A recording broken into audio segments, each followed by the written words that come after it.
really what was pushing me, and that was this. My father was liberated by the 101st Airborne Division from a Nazi labor camp in Austria.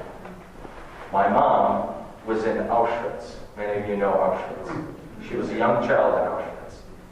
And they came to the United States legally under a program called sponsorship. They never took from this country.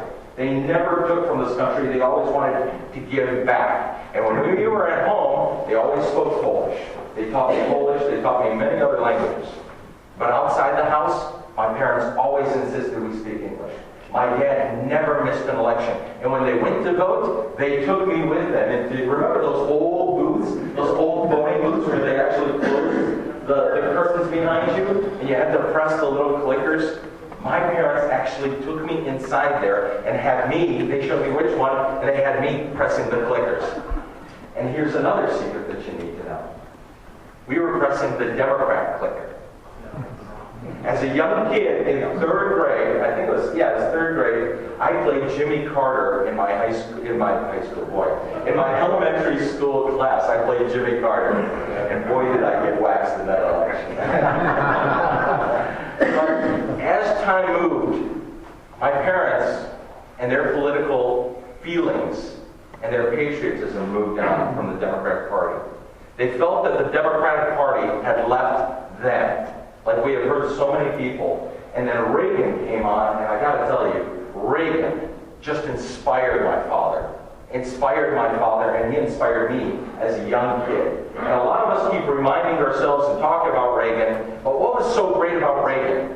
He had a great sense of humor. He didn't let the enemy get to him because he was stronger than that. And he had a backbone.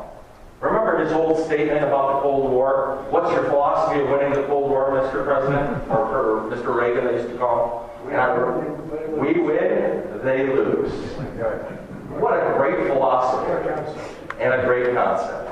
So I joined the military, and I thought that serving my country was something really incredible. Until I came home, most recently. I came home from this most recent tour extremely frustrated, and extremely frustrated with both political parties, and frustrated with our system. Truly frustrated. About 3 months ago now, a nine friend of mine had passed away in the war on terror. Lieutenant Matthew Gaffney from Pennsylvania. I've had 9 friends die, and I'll tell you what. I look at what we're doing in the war on terror and the politics that's being played, both in Afghanistan and Iraq, by the previous administration and this administration, and it makes me sick. Because to me, what they do in Washington affects every single one of us and our lives. It truly affects us.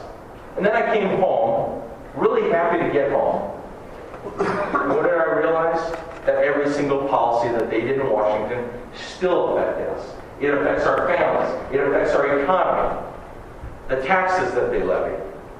The freedoms that they take. And they believe that they can give back to us.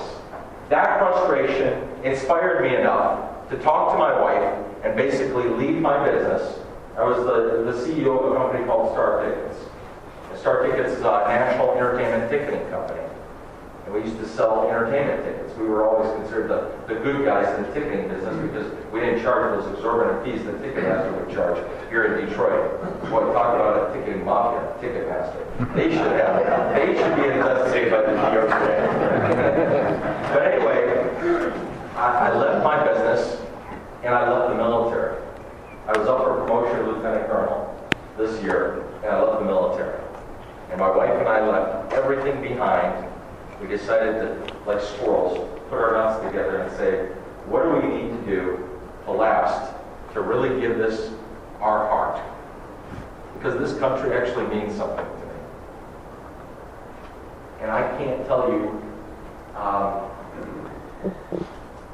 much it means to me so that you feel it. I think every single one of you feels it. Otherwise you wouldn't be here today. So with that frustration and that level of patriotism, and because my wife both feel that we need more patriots and less politicians in Washington, we got in this race.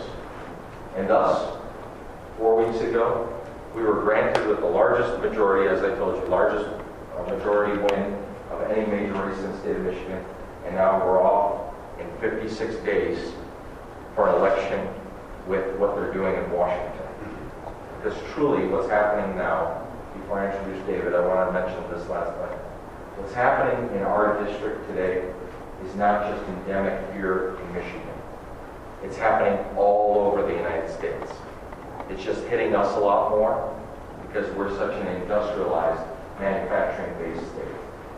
And I am so sick and tired of negative advertising, because I saw my first one today, about how I want to send jobs to China, or how the Republicans want to send jobs to China, or how this person wants to send jobs to China. Folks, just for the record, I don't want to send jobs to China. I've never sent jobs to China. I don't think anyone in this room wants to send jobs to China. But this is how people get elected.